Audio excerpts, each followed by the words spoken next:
Pečeni slani badem i jedna grickalica koju vrlo lagano doma napraviš, po meni jako dobra. Ja ovo ne moram prestati jest. Kako ja to radim, pogledaj u nastavku videa. Znači, krajnje jednostavno, u nekakvu zdjelu uliješ 2 deci do 2,5 deci tople vode. Staviš u vodu jednu šaku soli, otprilike, može još malo, nikad previše.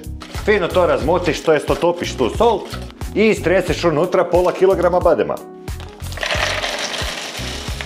Fino ih okupaš unutra tako da se svi potope i ostaviš tako da odstoje barem 20 minuta. U međuvremenu možeš popiti jednog džemesona. Ajde.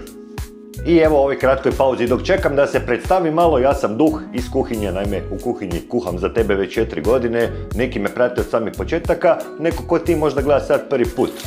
Pa za sve vas zajedno da pokažem kako to izgleda i ko stoji iza ovog kanala, evo da vidiš čisto. Evo sad ću mobitelom snimiti da vidiš kako to izgleda od zada. I sa lijeve strane kamerman čije oko pazi da se sve ovo zabilježi, a sa desne strane čovjek koji je zadužen za scenarij i istraživanje ovih recepata i svega ovog. Buk! A ovdje u kutu imam čovjeka koji je zadužen za editiranje ovog video sadržaja i objavu tog na društvenim mrežama. Radim sad, nemoj.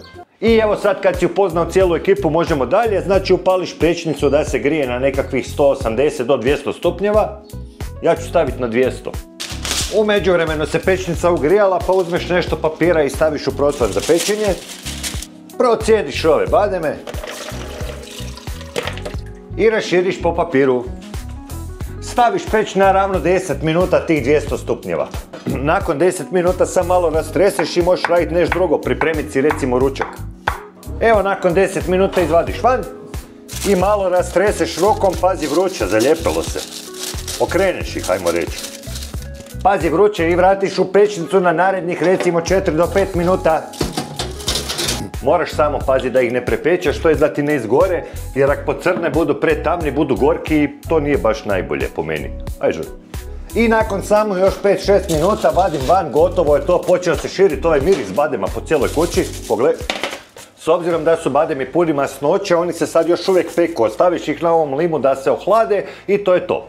Možeš odmah probati kojeg sad su malo mekani, kad se ohlade će ponovo očvrsnuti. Ja sam ih pekao točno 17 minuta, znači 10 minuta, malo sam ih okrenuo i onda još 7. Zavisno koliko si ih dugo namakao pa su popili vode i onda koliko treba da to ispari. Moraš paziti samo da ih ne prepečeš. Evo vidiš, fino lijepo, hrškavi.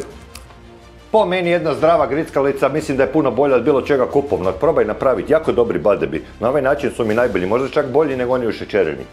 I to bi bilo sve od mene za danas, vidimo se neki drugi put. Aj bok!